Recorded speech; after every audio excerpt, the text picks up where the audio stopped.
मेरे प्यारे विद्यार्थियों और उन सभी लोगों को जो इस वीडियो को देख रहे हैं, मेरी तरफ से नमस्कार।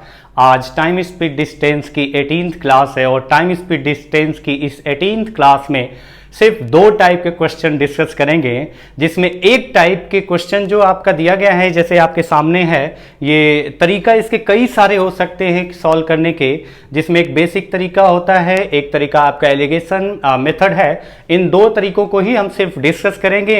एक और तरीका होता है हिट एंड ट्रायल मेथड, जो अप्लाई करते हैं क्वेश्चन को सॉल्व करते वक्त। उसके लिए आपको हिट करने के लिए ऑप्शन को हिट करोगे, फिर ट्राई करोगे क्या ये ऑप्शन सही है या गलत। तो उस तरीके को हम लोग बाद में डिस्कस करेंगे, एक वीडियो अलग से बनाएंगे कि कौन कौन से question hit and trial method से आप आसानी से सॉल्व कर सकते हैं। यहां पर बेसिकली मैं फोकस कर रहा हूं इस तरीके के क्वेश्चन को करने का जो तरीका होता है एलिगेशन मेथड, वो तरीका कैसे अप्लाई करेंगे। और उस तरीके को जब अप्लाई करते हैं तो रेशियो जो आता है वो किस चीज का रेशियो आता है, टाइम का आता है, डिस्टेंस का आता है, स्पीड का।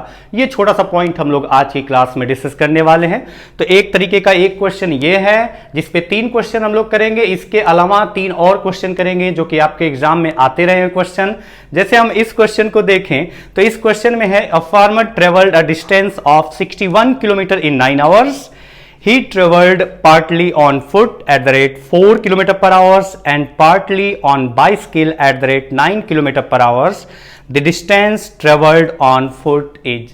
जैसे कि इस क्वेश्चन को हिंदी में देखें तो इसका मतलब है कि एक किसान जो है ना, वो 61 किलोमीटर दूरी तय करता है 9 घंटे में। कुल 9 घंटे में 61 किलोमीटर एक किसान दूरी तय करता है, जिसमें वो कुछ दूरी 4 किलोमीटर प्रति घंटे की गति से पैदल चलता है और शेष दूरी वो 9 किलोमीटर प्रति घंटे की गति से साइकिल से तय करता है। तो बताना है कि वो पैदल कितना डिस्टेंस, कितनी दूरी तय किया था।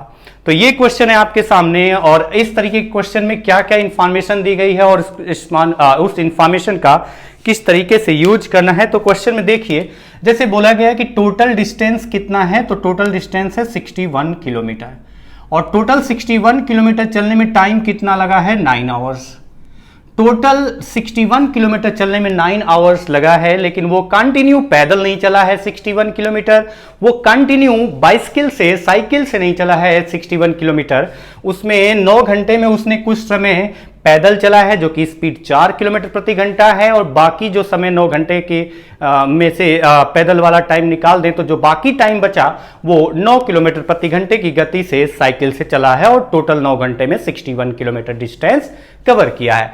तो अब अगर इस क्वेश्चन में देखो कि उसमें बोला गया है कि पैदल कितना स्पीड थी उसकी 4 किलोमीटर पर आवर और साइकिल से कितना स्पीड थी उसकी 9 किलोमीटर पर आवर्स। अब बेसिक तरीका मैं डिस्कस कर रहा हूं यहां पर x मान करके। तो अब आप देखिए कि 4 किलोमीटर प्रति घंटे की गति से पैदल चलता है, 9 किलोमीटर प्रति घंटे की गति से वो साइकिल से चलता है और टोटल दोनों मिलाकर के 9 घंटे में 61 किलोमीटर डिस्टेंस कवर करता है। तो टोटल अगर 9 घंटे टाइम लिया था, हमें नहीं पता है कि पैदल कितना टाइम चला है, तो मैंने मान लिया कि पैदल वो कितना समय चला था, मैंने माना कि t आवर्स वो पैदल चला था। टोटल 9 घंटे में t आवर्स पैदल चला था, तो साइकिल से कितना समय वो चला है, तो 9 घंटे में से जितना वो पैदल चला है वो माइनस कर देंगे।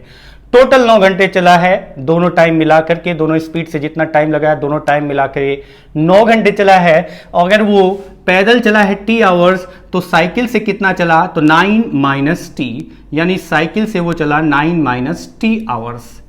पैदल चला t आवर्स, साइकिल से चला 9 माइनस t आवर्स। अगर आपको बताना है कि कुल कितना डिस्टेंस पैदल चला है, तो आपको स्पीड दी गई है और फार्मूला आपको पता है कि डिस्टेंस का फार्मूला होता है स्पीड इनटू टाइम। डिस्टेंस का फार्मूला आपको पता है कि स्पीड इनटू टाइम होता है, स्पीड है 4 किलोमीटर पर आवर्स, टाइम कितना लिया t आवर्स जो कि मैंने माना है, यहाँ स्पीड है 9 किलोमीटर पर आवर्स और टाइम इस स्पीड से कितना लगा है 9 माइनस t आवर्स। तो बताइए टोटल डिस्टेंस तो आपको दिया गया है 61 किलोमीटर। अगर 61 किलोमीटर टोटल डिस्टेंस दिया गया है तो आप बताइए इस स्पीड से इतने समय में डिस्टेंस जो चला प्लस इस स्पीड से इतने समय में डिस्टेंस जो चला, दोनों डिस्टेंस मिला के 61 किलोमीटर चला है टोटल 9 घंटे में। तो हम इक्वेशन बना सकते हैं और इक्वेशन क्या बनेगा, speed into time. Speed 4 kilometre पर आवर्स और टाइम कितना चला है वो पैदल, तो हमने माना है t आवर्स, यानी टोटल डिस्टेंस हो जाएगा 4 into T, 4t, speed into time, speed into time 4 into T, 40 distance यहां चला, प्लस वो साइकिल से 9 किलोमीटर प्रति घंटे की गति से इतने आवर्स तक चला है टोटल, तो कितना डिस्टेंस कवर किया, तो 9 into 9 minus T, 9 into 9 minus T, speed into time, distance पैदल कितना चला, speed into time, speed into time, distance वो साइकिल से कितना चला, और टोटल मिला के वो कितना चला है 61 किलोमीटर। अब 61 किलोमीटर चला है, तो यहां से हम अगर इस इक्वेशन को सॉल्व करते हैं तो 4t plus 9 into 9 81 minus 9 into minus t, that will be 9t minus 9t is equal to 61। तो अगर हम देखें तो यहां पर आपका 4t, यहां पर आपका माइनस 9t यानी minus 5t is equal to 81। जब आपका इधर जाएगा माइनस होगा, जब 81 इधर जाके माइनस होगा तो कितना बचा, इधर से 61 माइनस 81, जब ये वैल्यू इक्वल के दूसरी साइड जाएगी तो प्लस है तो माइनस हो जाएगी, तो रिजल्ट कितना आया 20 minus 20, that means t will be 4, यानी कि टाइम t जो माना है आपने वो 4 घंटे है। अब अगर 4 घंटे, इसको अगर आप 4 घंटे लिखते हैं, जो t आपने माना है टाइम, अगर ये t आपने जो माना है वो अगर 4 घंटे है, तो आप बताइए कितना डिस्टेंस चला था पैदल, तो पैदल उसकी स्पीड थी 4 किलोमीटर प्रति घंटा, टाइम t जो लगा है 4 आवर्स, यानी 4 into 4 is equal to 16 kilometre distance, यानी 16 किलोमीटर डिस्टेंस वो किसान पैदल चला था, बाकी जो डिस्टेंस था वो साइकिल से चला था। अब अगर इसी क्वेश्चन की बात करते हैं, ये तो रहा आपका बेसिक तरीका, थोड़ा सा इक्वेशन बनाना पड़ा और बेसिक कॉन्सेप्ट हमें पता था कि डिस्टेंस निकालने का फॉर्मूला होता है स्पीड इनटू टाइम, तो हमने इस क्वेश्चन को सॉल्व करके निकाला है, पूरा इक्वेशन बना करके टी की वैल्यू निकाली, फिर वैल्यू पुट किया। लेकिन मैं अगर इसी क्वेश्चन की बात करता हूं कि ये क्वेश्चन मैं अगर इस इक्वेशन से सॉल्व ना करके मैं इसी क्वेश्चन को एलिगेशन मेथड यूज करते हुए सॉल्व करूं, तो अब एलिगेशन मेथड जब यूज करते हुए मैं इस क्वेश्चन को सॉल्व करूंगा तो हमें ये बेसिक पॉइंट जो पता होना चाहिए कि जो रेशियो आता है वो कौन सा रेशियो आता है। जैसे अगर हम लिख करके दिखाएं हैं कि एलिगेशन मेथड क्यों कैसे यूज होता है, वो डिस्कशन एलिगेशन जब चैप्टर पढ़ेंगे तो पूरा डिटेल से करेंगे, लेकिन यहां पर सिर्फ इस पर्टिकुलर क्वेश्चन के लिए, इस तरीके के जो पर्टिकुलर क्वेश्चन आपके टाइम स्पीड डिस्टेंस में आपको सॉल्व करना है, उसके लिए इसका यूज कैसे होगा, सिर्फ वो पॉइंट हम लोग यहां पर डिस्कस करेंगे। जैसे मैं इस क्वेश्चन को एलिगेशन मेथड से यूज करके आंसर निकालता हूं। अब इस क्वेश्चन का आंसर एलिगेशन मेथड का यूज करते हुए आंसर निकालूंगा, तो अब इसमें यह ध्यान रखना कि आगे 2 और क्वेश्चन है इसी पर बेस है, इसी कॉन्सेप्ट पर बेस है, तो उसको निकालने के लिए हम लोग बेसिक तरीका नहीं अप्लाई करेंगे, हम लोग तरीका अप्लाई करेंगे एलिगेशन मेथड। एलिगेशन मेथड से हम लोग डायरेक्टली निकालेंगे रेशियो टाइम का, और टाइम का रेशियो निकलेगा तो स्पीड इंटू टाइम मल्टीप्लाई कर देंगे और हमारा रिजल्ट आ जाएगा डिस्टेंस। क्यों, कैसे, ये मेथड यूज करते वक्त किस में से किसको माइनस करते हैं वो मैं बता दूंगा, लेकिन क्यों करते हैं ये पॉइंट हम लोग डिस्कस करेंगे जब alligation chapter, mixture alligation chapter detail से डिस्कस करेंगे तब, और ये चीजें बहुत जल्दी आने वाली हैं और जल्दी ही ये कवर होगा। जैसे इस क्वेश्चन में देखो, आपको ध्यान इस बात का रखना है कि ये एलिगेशन मेथड कब यूज किया जा सकता है, बस इतना ध्यान रखना है। जैसे इसमें आप ये देखो कि उसका पैदल चलने का एवरेज स्पीड कितना था, किसान का पैदल चलने का एवरेज स्पीड कितना था, तो हम कह सकते हैं 4 किलोमीटर पर आवर्स, और उसी किसान का अगर वो साइकिल से चलता है तो उसकी एवरेज स्पीड कितना है, तो वो स्पीड है 9 किलोमीटर पर आवर्स। यानी पैदल चलने का जो एवरेज गति है, औसत गति है, वो 4 किलोमीटर प्रति घंटा है, जबकि साइकिल से अगर वो चलता है तो उसकी औसत गति है 9 किलोमीटर प्रति घंटा। और अगर हम कंबाइंड देखें टोटल जर्नी में कि वो उसका एवरेज पर आवर्स कितना डिस्टेंस चलता है, यानी औसत गति प्रति घंटा, तो वो भी आपका निकाला जा सकता है। तो यानी आपका औसत गति अलग दिया गया है, एक दूसरी औसत गति दिया गया है, लेकिन दोनों का कंबाइंड अगर देखा जाता है तो वो भी आपको दिया गया है। ए और बी अलग अलग आपको औसत गति दी गई है, और दोनों से मिला करके टोटल डिस्टेंस, टोटल टाइम दिया गया है, जिसे हम एवरेज स्पीड कंबाइंड सी निकाल सकते हैं। तो वहां पर इस मेथड का यूज कर सकते हैं जहां पर अलग अलग भी दिया गया हो और उनको कंबाइंड करके भी दिया गया हो। अगर औसत गति अलग अलग दिया गया है तो कंबाइंड करके औसत गति दिया गया हो। तो ये कॉन्सेप्ट बस हम लोग इस पर्टिकुलर क्वेश्चन के लिए कर रहे हैं, तो इसमें बहुत ज्यादा डिटेल से जाने की जरूरत नहीं करेंगे, ज्यादा इसमें डिस्कस नहीं करेंगे। एक छोटा सा पॉइंट बस यह ध्यान रखना है कि जब भी आप रेशियो निकालेंगे, 2-3 पॉइंट ध्यान रखना है इसमें से जो आपको बता रहा हूं कि आपका ए और बी दो अलग अलग क्वांटिटी कंबाइंड करने के बाद आपको दिया गया सी, और जब भी आप रेशियो निकालेंगे तो बी और सी का जो डिफरेंस है वो ला करके इधर डी लिखते हैं। बी और सी का डिफरेंस डी और ए और सी का डिफरेंस यहां पर मैंने ई लिखा, तो बी और सी का डिफरेंस इधर लिखा जाएगा, ए और सी का डिफरेंस इधर लिखा जाएगा। और जब ये रेशियो आएगा तो ये जो आपका रेशियो का पार्ट होगा वो ए का ही होगा, भले माइनस आप बी में से सी किए या सी में से बी किए, या तो सी में से बी किए होंगे या बी में से सी, जो बड़ा होगा वो छोटी वैल्यू। और ये आपका जो रेशियो डिफरेंस निकला गया वो ई, लेकिन ये आपका किसका पार्ट है, वो बी का। ई जो है वो बी का पार्ट है, डी जो है वो ए का पार्ट है। ये क्यों है, ये डिस्कशन मिक्सन एंड एलिगेशन जब चैप्टर करेंगे तभी डिस्कस करेंगे। तो ये पहला पॉइंट जो आपको ध्यान रखना है। दूसरा पॉइंट आपको ध्यान रखना है, वो दूसरा पॉइंट है कि अगर आपको यहां पर दिया गया किलोमीटर पर आवर्स, यहां पर दिया गया किलोमीटर पर आवर्स और कंबाइंड भी किलोमीटर पर आवर्स, तो ये ध्यान रखना चाहिए अगर यहां किलोमीटर पर आवर्स है तो यहां भी किलोमीटर पर आवर्स होना चाहिए और यहां भी किलोमीटर पर आवर्स होना चाहिए। ये आप डिस्कशन ज्यादातर मिक्सचर एलिगेशन में अच्छे से करेंगे, लेकिन बस इतना ध्यान रखिए ए का वैल्यू किलोमीटर पर आवर्स में है तो बी का वैल्यू भी किलोमीटर पर आवर्स में और सी का वैल्यू भी किलोमीटर पर आवर्स में, ये आपका सेम होना चाहिए ताकि हम माइनस कर सकें। तो अब जब आप रेशियो निकालोगे, इसका डिफरेंस इधर लिखेंगे और इसका डिफरेंस इधर लिखेंगे, तो जो रेशियो आएगा वो क्या चीज का आएगा, वो किलोमीटर का आएगा या आवर्स का आएगा। तो यहां पर बस इतना ध्यान रखो कि जब आपका यहां पर जो वैल्यू लिखी गई है वो किलोमीटर पर आवर्स है, तो इसमें बेस वैल्यू क्या है, बेस वैल्यू आवर्स, आवर्स का मतलब क्या है, टाइम। तो जो रेशियो आएगा वो किसका आएगा, टाइम का।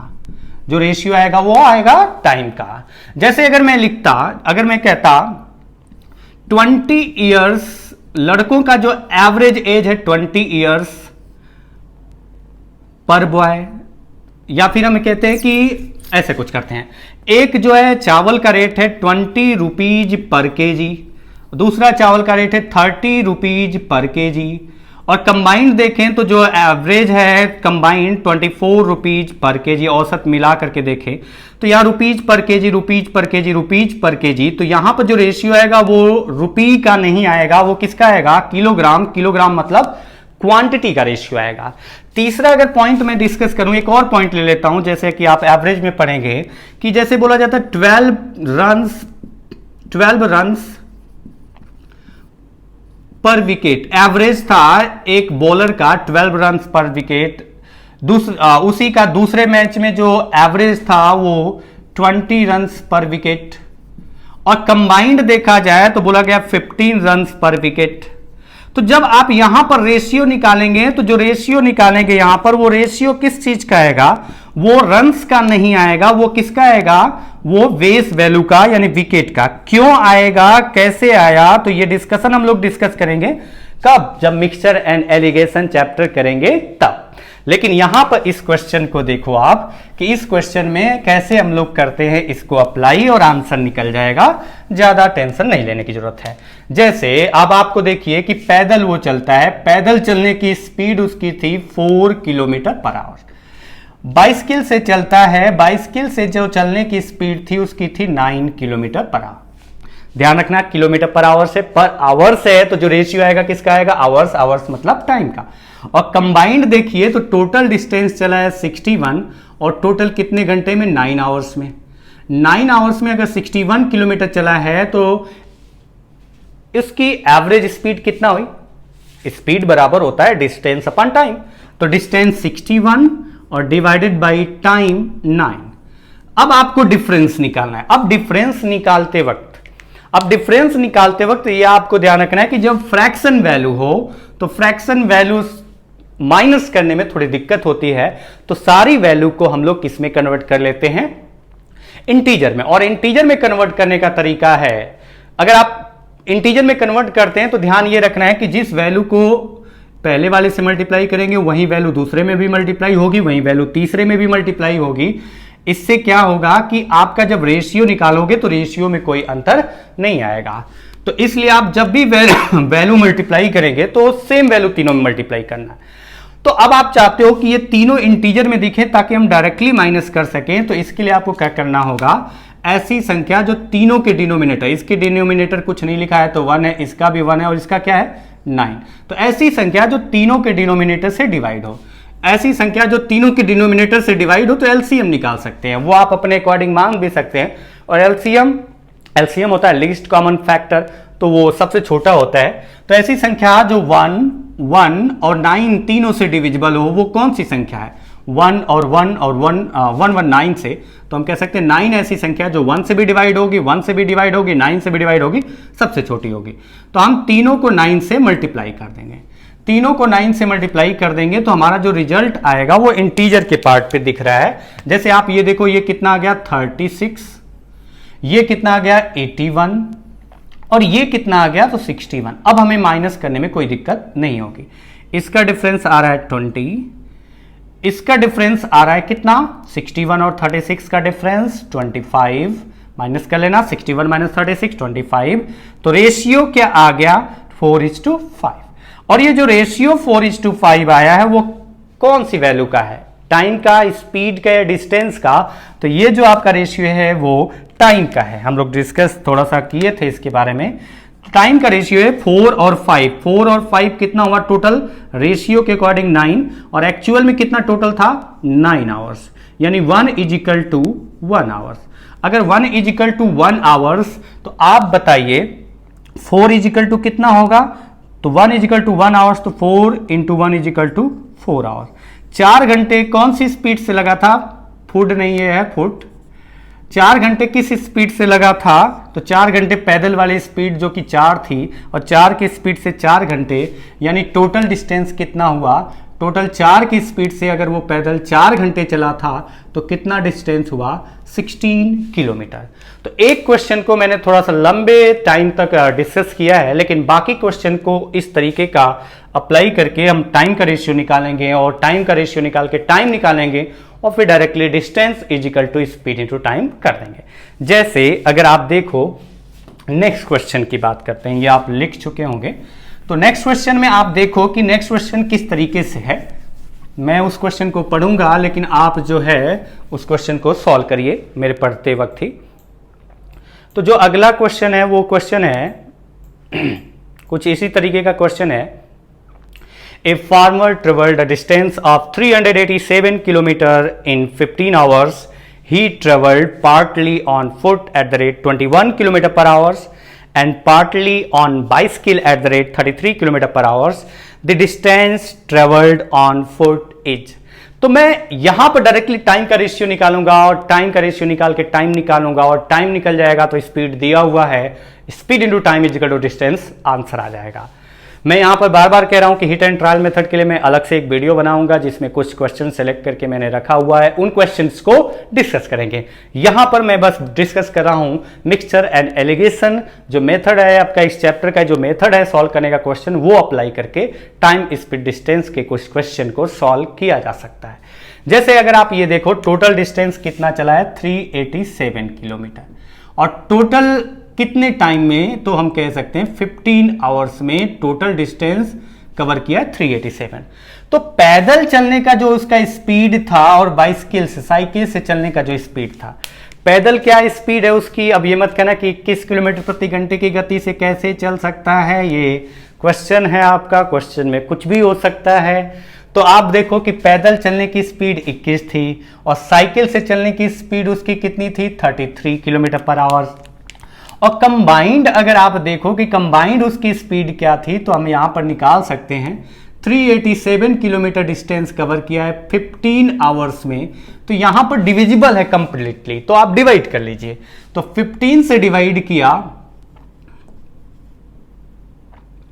25.8, ये कंप्लीटली डिवाइड है इसलिए डिवाइड किया, अगर ये कंप्लीटली डिवाइड नहीं होता तो रेशियो बदल जाता। अगर आप पॉइंट के 2 प्लेस तक वैल्यू कैलकुलेट करके लिख देते हैं, बाकी आप नेग्लेक्ट कर देते हैं, तो रेशियो बदल जाएगा। इसलिए जब कंप्लीटली डिवाइड हो तभी कंप्लीटली डिवाइड करके लिखो, अगर कंप्लीटली डिवाइड नहीं है तो यहां पर फ्रैक्शन ही लिख लो। और कन्वर्ट करने का तरीका आपको पता ही है कि सबको इंटीजर में कन्वर्ट करना होगा, तो किस तरीके से करना है मैंने थोड़ा सा हिंट दिया है। अब अगर यहां पर देखें डिफरेंस जो आ रहा है वो आ रहा है कितना 4.8, 21 और 25.8 का डिफरेंस आ रहा है 4.8, और इसका जो डिफरेंस आपका आ रहा है 3 and 4 7.2, यानी 7.2 एंड 4.8 का डिफरेंस आ रहा है। तो अब अगर आप देखो कि रेशियो क्या आएगा, ये रेशियो किसका आएगा, टाइम का रेशियो आएगा। ये ध्यान रखना कि ये जो रेशियो आएगा वो टाइम का रेशियो आएगा। तो टाइम का रेशियो क्या आ गया, अगर आपको थोड़ा बहुत टेबल आता हो, पॉइंट कैंसिल हो जाएगा, दोनों में एक एक प्लेस पर है, तो मुझे तो 24 का टेबल इसमें रिलेट हो रहा है, 24 2 जा एंड 24 3 जा, 3:2 रेशियो आ गया टाइम का। जो टाइम लिया गया है पैदल और बाइसिकल से, उसका जो टाइम का रेशियो है वो 3:2 है। टोटल कितना है time, 15 hours, total 15 hours, that mean 3 + 2 जो कि 5 रेशियो टोटल टाइम है, वो एक्चुअल में 15 आवर्स है। तो हम कह सकते हैं कि 5:15 आवर्स है, तो 1 रेशियो की वैल्यू यहां से कितना आ जाएगी 3 आवर्स, और 1 रेशियो की वैल्यू 3 आवर्स, तो 3 रेशियो की वैल्यू कितना होगी, अगर 1 रेशियो 3 आवर्स है तो 3 रेशियो होगा 3 × 3 = 9 आवर्स, 3 × 3 = 9 आवर्स, यानी वो पैदल कितना चला, तो हम कह सकते हैं कि वो पैदल चला है 9 घंटे। अब अगर वो 9 घंटे पैदल चला है, क्या स्पीड थी 21, अब अगर 21 की स्पीड से वो 9 घंटे चलेगा तो डिस्टेंस का फॉर्मूला पता ही है, स्पीड इंटू टाइम, यानी 21 × 9 = 189 किलोमीटर। यानी आपका आंसर आ गया कि वो पैदल कितना चला था, तो वो हम कह सकते हैं कि वो चला था पैदल 189 किलोमीटर, 189 किलोमीटर। तो ये आपका दूसरा क्वेश्चन। तीसरा क्वेश्चन भी इसी पर कॉन्सेप्ट पर बेस है, तो उस क्वेश्चन को देखते हैं। देखने में हो सकता है अलग दिखे, लेकिन है वो कॉन्सेप्ट सेम। जैसे इस क्वेश्चन में देखो, Neha walked at 5 km/h for certain part of the journey and then he took an auto for the remaining part of the journey traveling at 25 km/h. If she took 10 hours for the entire journey, what part of journey did she traveled by auto if the average speed of the entire journey be 17 km/h? जैसे पिछले question में हमें क्या किया गया था, total distance और total time दिया गया था, तो हमें एवरेज स्पीड निकालना पड़ रहा था। इस क्वेश्चन में डायरेक्टली एवरेज स्पीड दिया हुआ है और बताया क्या है, मैं पूरा हिंदी में पढ़ता हूं। नेहा ने अपनी यात्रा का कुछ भाग ऑटो से 25 किलोमीटर नेहा ने अपनी यात्रा का कुछ भाग ऑटो से, ये गड़बड़ पढ़ा हूं, मैं फिर से पढ़ रहा हूं। नेहा अपनी यात्रा का कुछ भाग पैदल 5 किलोमीटर प्रति घंटे की गति से तय करती है और शेष भाग ऑटो से 25 किलोमीटर प्रति घंटे की गति से तय करती है, और उसे इस यात्रा में कुल टोटल 10 घंटे लगते हैं। तो बताना ये है कि उसने ऑटो से अपनी यात्रा का कितना दूरी तय किया था, जबकि दिया गया है उसकी पूरी यात्रा के दौरान औसत गति 17 किलोमीटर प्रति घंटा थी। तो अब अगर आप इस क्वेश्चन को देखो तो इस क्वेश्चन में क्या दिया गया है, इस क्वेश्चन में दिया गया है एक तो वो पैदल चल रही है वॉक करते हुए। अब अगर वो वॉक करते हुए चल रही है और दूसरा कैसे जा रही है, ऑटो से वॉक करते हुए जा रही है और ऑटो से भी जा रही है। तो वॉकिंग का रेट क्या है उसका, पैदल चलने का रेट क्या है, तो पैदल चलने का रेट उसका है 5 km/h, और ऑटो से चलने का उसका रेट क्या है, तो वो है 25 km/h। किलोमीटर/h से रेशियो टाइम का आएगा, ये ध्यान रखना। 5 km/h पैदल चलती है, पैदल की स्पीड उसकी क्या है 5 km/h, और ऑटो से उसकी स्पीड क्या है 25 km/h। और औसत गति निकालने की जरूरत नहीं, वो पहले से निकाल के दिया है कि उसकी एंटायर जर्नी, पूरी यात्रा के दौरान उसकी स्पीड जो थी, औसत गति थी, वो थी कितना 17 किलोमीटर प्रति घंटा।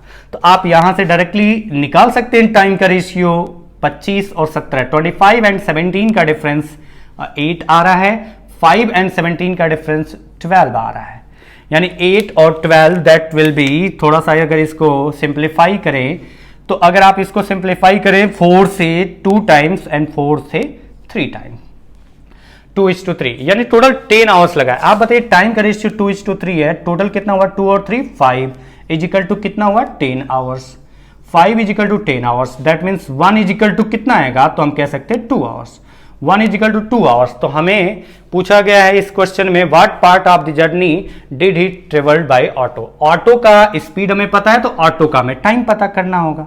तो 1 रेशियो, इस रेशियो के अकॉर्डिंग 1 रेशियो अगर 2 आवर्स के बराबर है तो हम कह सकते हैं कि 3 ratio equal to 3 into 2 equal to 6 hours. आप बताइए 6 घंटे 25 की स्पीड से अगर वो ऑटो से चले तो 25 speed into time equal to distance, speed 25 times 6 hours equal to distance आ गया 150 किलोमीटर, यानी उसने अपनी यात्रा का 150 किलोमीटर जो दूरी था वो ऑटो से कवर किया है। तो ये रहा आपका इस कॉन्सेप्ट पर बेस क्वेश्चन। अगला जो क्वेश्चन है जो कि आपके एग्जाम में आए हुए हैं कई बार, ये क्वेश्चन देखें तो क्वेश्चन आप देख सकते हैं, थोड़ा सा मैं एक क्वेश्चन को पूरा अच्छे से समझाऊंगा, बाकी क्वेश्चन में सीधा सीधा हम लोग आंसर निकालेंगे।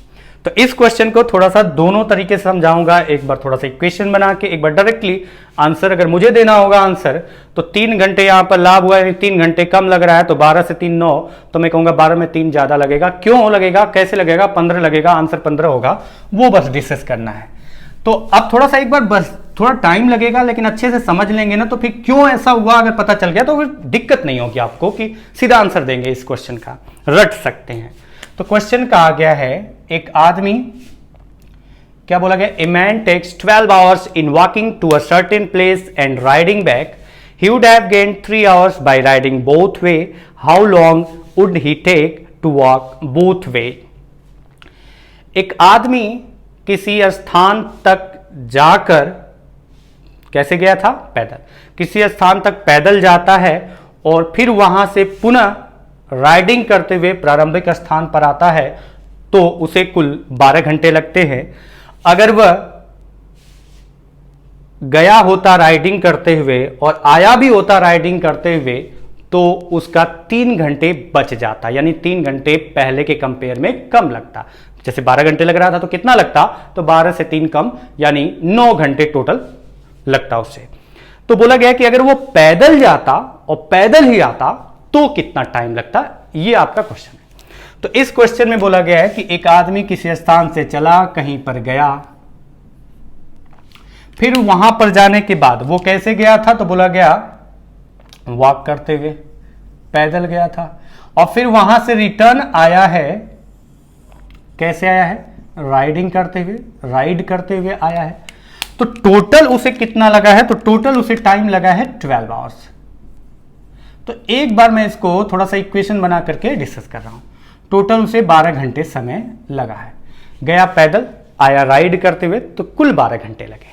यानी हम कह सकते हैं कि यहां से यहां जो वॉक करने का टाइम था, प्लस टी नहीं लिख रहा हूं बट ये डब्ल्यू लिख रहा हूं, सिर्फ जाने का टाइम, वॉक करने का टाइम, और फिर आने का जो टाइम है, आर से मैं टाइम को इंडिकेट कर रहा हूं, टी लिख सकता हूं, अच्छा नहीं लगेगा, सिर्फ इसलिए मैं इसको W T and R T नहीं लिख रहा हूं, बस ये बता रहा हूं। वॉक करने का टाइम, यहां से यहां वॉक करते हुए कुल कितने समय में गया, डब्ल्यू आवर्स, और यहां से यहां टोटल टाइम कितना लगा राइड करते हुए आने में, तो आर आवर्स, और टोटल टाइम कितना लगा है 12 आवर्स, 12 घंटे लगे हैं।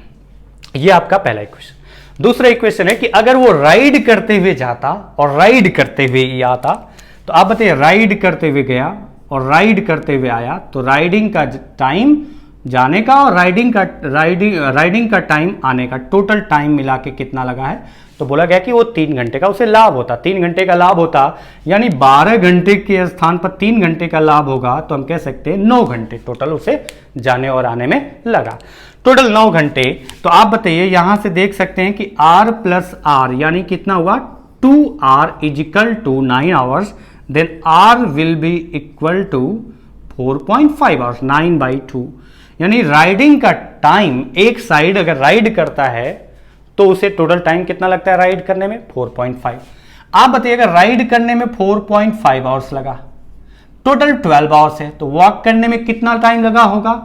टोटल 12 घंटे में आने का टाइम उसका 4.5 है, तो वॉक करने का time 12 minus 4.5 is equal to 7.5, यानी वो वॉक करते हुए यहां से यहां जाएगा तो 7.5 घंटे लगेगा।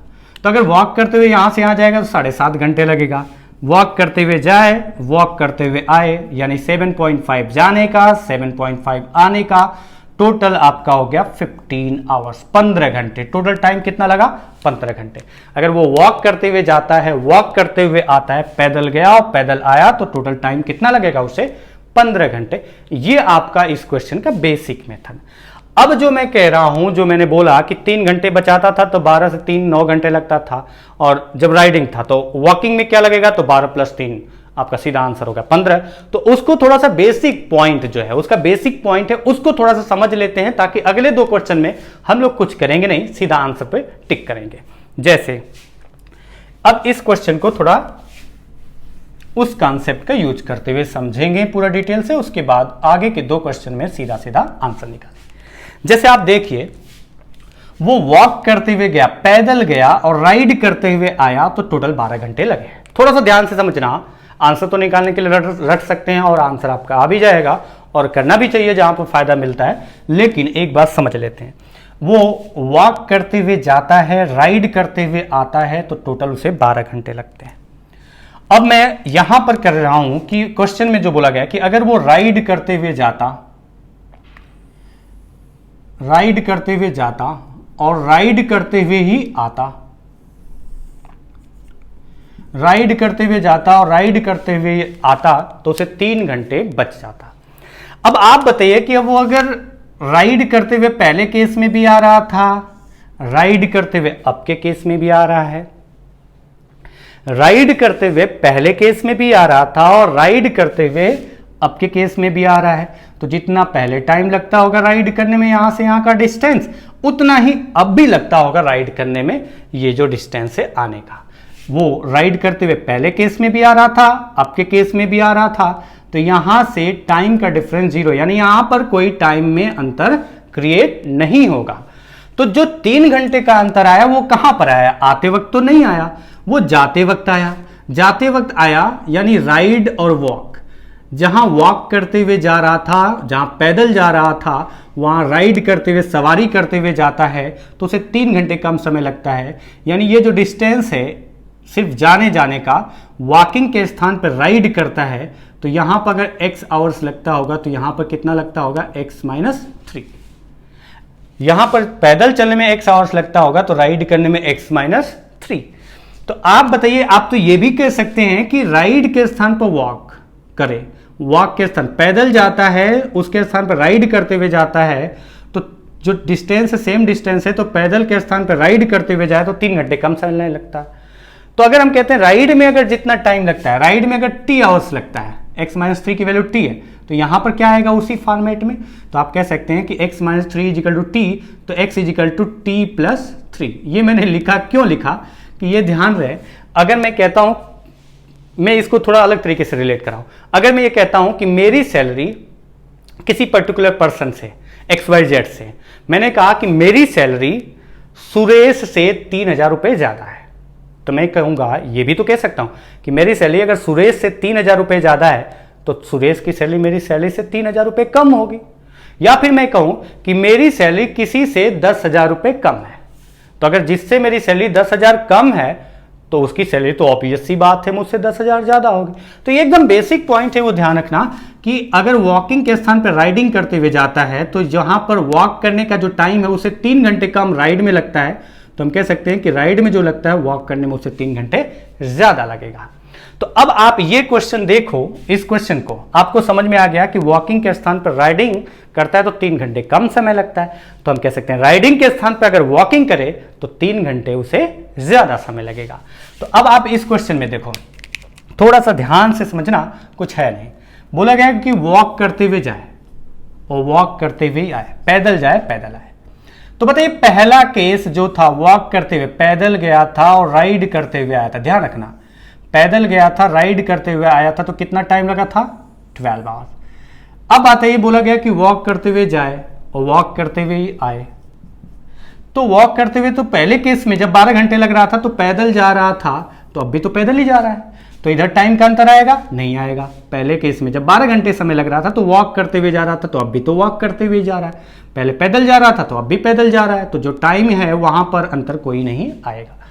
लेकिन अब आते वक्त अगर वो राइड करते हुए आता, वॉक करते हुए जाता, राइड करते हुए आता, तो टोटल 12 आवर्स। यहां पर तो वॉक करते हुए गया, तो यहां तो टाइम का अंतर नहीं आएगा। लेकिन इस राइड के स्थान पर उसने क्या किया है? वॉक किया है। तो अभी मैंने आपको समझाया कि अगर राइड के स्थान पे वॉक करेगा तो आपको पता है कि अगर वॉकिंग जो डिस्टेंस है, वॉकिंग के स्थान पे राइडिंग करता है तो 3 घंटे कम समय लगता है, तो राइडिंग के स्थान पर वॉकिंग करेगा तो 3 घंटे ज्यादा समय लगेगा। 3 घंटे ज्यादा समय लगेगा तो 12 घंटे से 3 घंटे ज्यादा, तो कितने घंटे लगा? 15 आवर्स।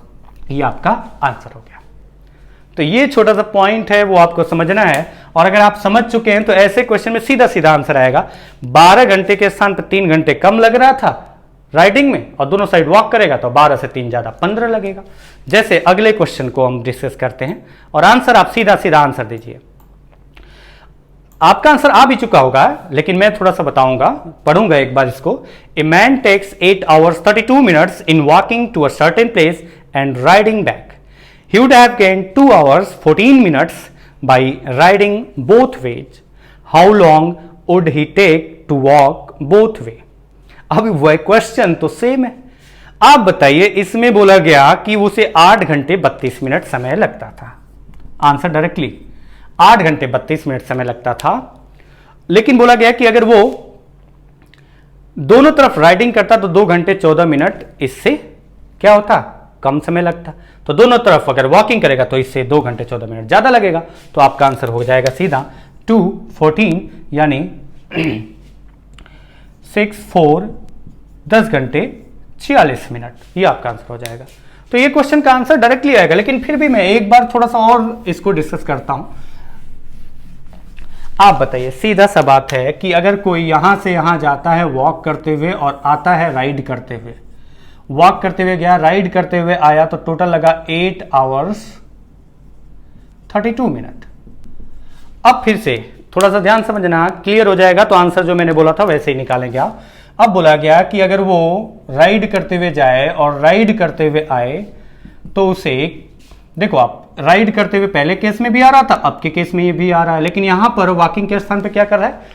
राइडिंग। तो अंतर जो टाइम का आएगा वो यहां से नहीं आएगा, वो यहां से आएगा। मतलब एक तरफ जो जाने का टाइम था वॉकिंग के अकॉर्डिंग, उसमें राइडिंग कर रहा है तो उसे 2 घंटे 14 मिनट का बचत हो रहा है, फायदा हो रहा है। यानी यहां पर अंतर आ रहा है 2 घंटे 14 मिनट। यानी राइडिंग के स्थान पे अगर वो वॉकिंग करेगा तो 2 घंटे 14 मिनट ज्यादा लगेगा, वॉकिंग के स्थान पे राइडिंग कर रहा है तो 2 घंटे 14 मिनट कम लग रहा है। तो अब आप देखो इस क्वेश्चन में कि सीधा सीधा अगर वो वॉक करते हुए जाए और वॉक करते हुए आए, वॉक करते हुए गया, पहले केस में भी वॉक करते हुए जा रहा था तो अंतर कुछ नहीं आएगा। राइड करते हुए आ रहा था, लेकिन उसके स्थान पर ये वॉक करते हुए आएगा तो कितने घंटे ज्यादा लगेगा? 2 घंटे 14 मिनट ज्यादा लगेगा उसे। तो जो यहां पर टाइम लग रहा था उससे 2 घंटे 14 मिनट ज्यादा, यानी 8:32 8 घंटे 32 मिनट के स्थान पर उसे 2 घंटे 14 मिनट ज्यादा लगेगा, तो 2 hours 14 मिनट ज्यादा लग रहा है। यानी हम कह सकते हैं 10 hours 46 मिनट उसे टोटल टाइम लगेगा। 10 घंटे 46 मिनट उसे टाइम लगेगा। अब तीसरा जो क्वेश्चन है, जब इसी पैटर्न पर है तो मैं इतना क्वेश्चन को डिटेल से बताने की जगह डायरेक्टली करूंगा, क्योंकि आपका आंसर मेरे बताने से पहले आ चुका है इस क्वेश्चन का भी और आगे वाले क्वेश्चन का भी। जैसे आप देखो, इस बार कुछ बगैर बनाने की जरूरत नहीं है, डायरेक्टली आंसर निकालने की जरूरत है। जैसे आप अगर इस क्वेश्चन को देखो, तीसरा इस पर जो कॉन्सेप्ट है और आज की क्लास का लास्ट क्वेश्चन, और आपका आंसर आ जाना चाहिए। अब तक बोला गया कि 4 घंटे 20 मिनट टोटल टाइम कितना लगा है जाने और आने का? 4 घंटे 20 मिनट। पैदल गया, राइड करते हुए आया, 4 घंटे 20 मिनट लगा। थोड़ा सा ध्यान रखना इस बात में। If he walked on, third line में देख सकते हैं, if he walked on both the sides. अब की बार ये बोला गया कि पिछली 2 क्वेश्चन में तो राइड करने की बात की गई थी पहले, फिर वॉक करने का पूछा गया था। यहां पर बोला गया है कि if he walked on both sides he lodges 1 hours. अगर वो पैदल जाता है, पैदल आता है, अगर वो पैदल जाता है, पैदल आता है, तो 1 घंटे का लॉस होता है, यानी 1 घंटे ज़्यादा लगते हैं। तो अगर वो राइड करते हुए जाए और राइड करते हुए आए तो उसे 1 घंटे कम लगेगा, यानी 3 आवर्स 20 मिनट टाइम आंसर हो जाएगा। ये आंसर हो गया। अब इसको थोड़ा सा आप एक बार ट्राई करना, कुछ दिक्कत होगी तो कमेंट कर सकते हैं आप, उसमें हम लोग फिर से डिस्कस कर लेंगे। फिलहाल आज के लिए बस इतना ही। अगली क्लास फिर से आगे बढ़ाएंगे इस टाइम स्पीड डिस्टेंस के पार्ट को। तो टाइम स्पीड डिस्टेंस में कुछ और भी अच्छे अच्छे क्वेश्चन हैं जो कि अभी डिस्कस करेंगे। ये तो सिंपल सा क्वेश्चन था, अगर आप जानते हैं तो, नहीं जानते तो टफ ही था। तो इस पार्ट को यहीं पर समाप्त करते हैं। अगला पार्ट टाइम स्पीड डिस्टेंस का स्टार्ट करेंगे। और मैं आपको और भी बताना चाहता हूं कि इसके अलावा मैंने थोड़ा सा एक डिसाइड किया, एक निर्णय लिया कि एनटीपीसी का जो कोर्स है वो मैं पूरा कंप्लीट कराऊं, कंप्लीट कोर्स कराऊं, क्योंकि उसमें पूरा डिटेल से नहीं पढ़ेंगे, कम समय है, तो उसमें क्रैश कोर्स की तरह समाप्त करेंगे और जल्दी ही स्टार्ट करेंगे। जैसे ही टाइम स्पीड डिस्टेंस समाप्त करेंगे तो उसके बाद उसमें ज़्यादा क्वेश्चन नहीं करेंगे, उसमें लंबी वीडियो नहीं बनाएंगे। मतलब उसमें ये होगा कि हर चैप्टर से 50-60 क्वेश्चन, हर चैप्टर से 50-60 क्वेश्चन होंगे, तो बहुत जल्दी कवर हो जाएगा, ताकि 70 से 80 दिनों में आपका पूरा एनटीपीसी का कोर्स कवर हो जाए, और ये फ्री ऑफ कॉस्ट। तो मैं आपसे उम्मीद करूंगा कि आप अधिकतर इस वीडियो को शेयर करिए, सब्सक्राइब करिए, और मैं जल्दी ही लाइव भी आना स्टार्ट होऊंगा और आपके डाउट सेशन भी रखूंगा। Sunday to Sunday doubt session रखूंगा, लाइव डाउट सेशन, जिसमें आपको पहले ही 1 हफ्ते का टाइम दूंगा, नंबर भी दूंगा, उस पर आप सेंड कर दीजिए अपनी जो भी क्वारी है, और उस पर जितने भी डाउट्स होंगे वो संडे की लाइव क्लास में डिस्कस करेंगे, वो टाइम मैं बता दूंगा। तो इस तरीके से हम लोग आगे करेंगे। तो चलिए आज के लिए बस इतना ही, मिलते हैं अगली क्लास में। नमस्कार।